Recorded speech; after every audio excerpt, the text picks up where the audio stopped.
ઘણા વ્યક્તિઓનું એવું માનવું હોય છે કે મેડિકલ ઇમરજન્સી માટે શું પ્રિપેર કરવું, તો હું તમને કહું, દરેક પરિવારમાં મેડિકલ ઇમરજન્સી ફોલ્ડર હોવું જોઈએ, જેમાં બધા જ પરિવારના સદસ્યોની મહત્વની જાણકારી તેમાં હોવી જોઈએ, જેમ કે Aadhaar card, PAN card, insurance paper પણ હોવા જોઈએ. તેની સાથે પાડોશીના નંબર, મિત્રોના નંબર, ફેમિલી ડોક્ટરના પણ નંબર તેમાં હોવા જ જોઈએ. તેની સાથે નજીકના દવાખાના, હોસ્પિટલનો નંબર હોવો જોઈએ. મેડિકલ ઇમરજન્સી નંબર 108, 112 પણ હોવો જોઈએ.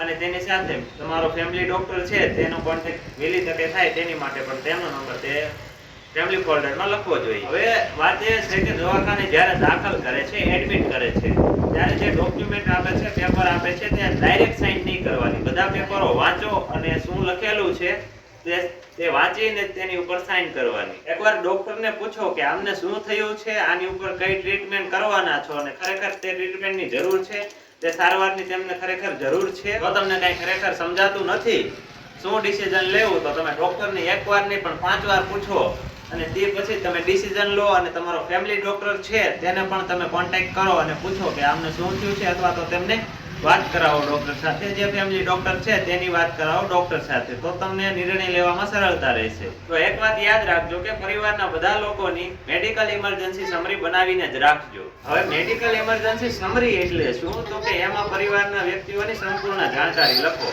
તેમને ડાયાબિટીસની દવા ચાલુ છે, બીપીની દવા ચાલુ છે, અથવા તો કોઈ પર્ટિક્યુલર એલર્જી નથી ને, તેમને કઈ દવા ચાલુ છે, તો તેમની ઉપર કઈ સારવાર કરવી ને તેનાથી ખબર પડશે. અને તેમને કઈ દવાઓ ચાલુ છે, કઈ એલર્જી છે, તો તેની જાણકારી મળશે. ત્યારે આપણને એવું લાગતું હશે કે આપણી માટે આ મહત્વનું નથી, પણ ઘણીવાર એવું થાય છે કે તે બોલવાની હાલતમાં પણ નથી હોતો.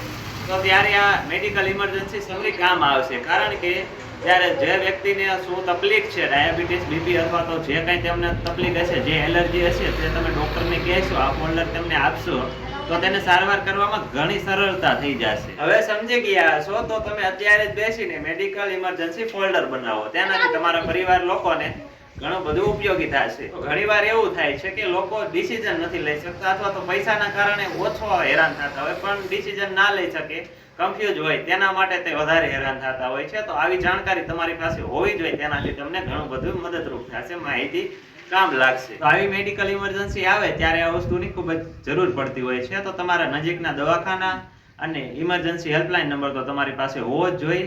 તો અમારી ચેનલ જનપ્રકાશ ન્યૂઝ સાથે જોડાઓ અને અમારી ચેનલને પ્રોત્સાહન આપો. તો હું સોલંકી પ્રકાશ, જનપ્રકાશ ન્યૂઝમાં અંત સુધી જોડાવા માટે તમારો આભાર છે. અને આપણે આ ચેનલમાં આ નવા ઇન્ફોર્મેટિવ વિડીયો લાવતા રહેતા હોય છે કે જેનાથી લોકોને માહિતી પૂરી પડતી રહે.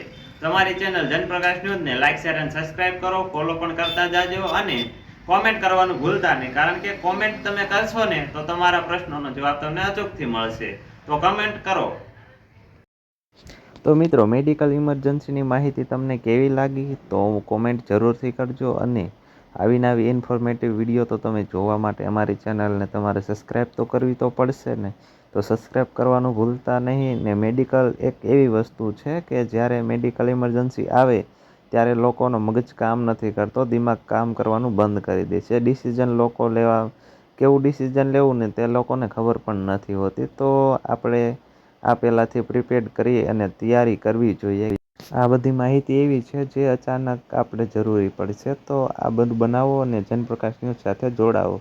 તો થેન્ક યુ ફોર વોચિંગ ને અમારી ચેનલ સાથે જોડાતા રહેજો અને ફરીવાર આવજો. તો thank you for watching. Tata, bye bye.